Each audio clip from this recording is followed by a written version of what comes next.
تلاش میں نکل جاتے ہیں پھر دنیا انہیں تلاش کرتی ہے۔ اور برداشت بزدلی کا نام نہیں بلکہ زندگی کا ایک اہم اصول ہے۔ جس دل کے اندر قوت برداشت ہوتی ہے وہ دل کبھی ہار نہیں سکتا۔ اور اس دنیا میں دو طرح کے دکھ ہیں، ایک وہ دکھ جو تمہیں توڑ کے رکھ دیتے ہیں اور ایک وہ دکھ جو تمہاری زندگی کو مسلسل بدل کر رکھ دیتے ہیں۔ اور مشکل اس دنیا میں کچھ بھی نہیں، پھر بھی لوگ اپنے ارادے توڑ دیتے ہیں۔ اگر سچے دل سے چاہت ہو کچھ پانے کی تو ستارے بھی اپنی جگہ چھوڑ دیتے ہیں۔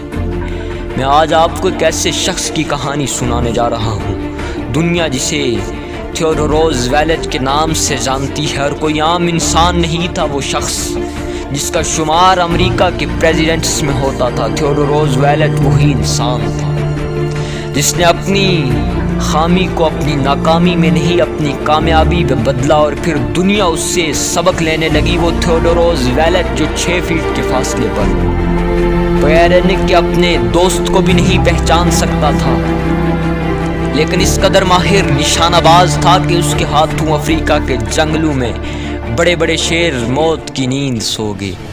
اور وہ تھیوڈور روزویلٹ جو بچپن میں اس قدر کمزور تھا کہ وہ زخمی ہونے سے ڈرتا تھا، لیکن ایک وقت آیا اس کی زندگی میں جب اس نے اپنی پسلیاں اپنی ہڈیاں توڑوائی اور خود خطرے مول لے لیتا تھا، اور خطرے میں کودنا اور رسک لینا اس کی زندگی کا ایک معمول بن چکا تھا۔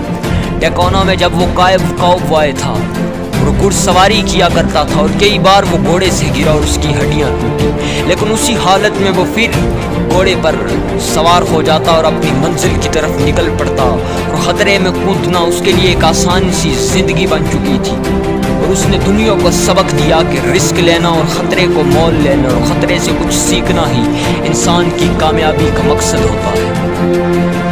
1912 کی بات ہے جب وہ الیکشن کی تحریک میں ایک جگہ تقریر کرنے کے لیے جا رہا تھا، اور ایک نیم پاگل شخص نے اس پر گولی چلا دی، اور اس نے یہ کسی کو محسوس ہونے تک نہیں دیا کہ اس پر گولی چلی ہے، اور وہ وہاں پر تقریر کرتا رہا اس وقت تک جب تک اس کے جسم سے خون نہ بہ جائے۔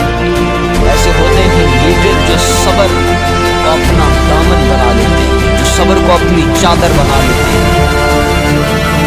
یہ قوم نہیں جانتی کہ کتنا مشکل ہوتا ہے ایک لیڈر کے لیے اپنی عوام کے لیے راستہ بنانا۔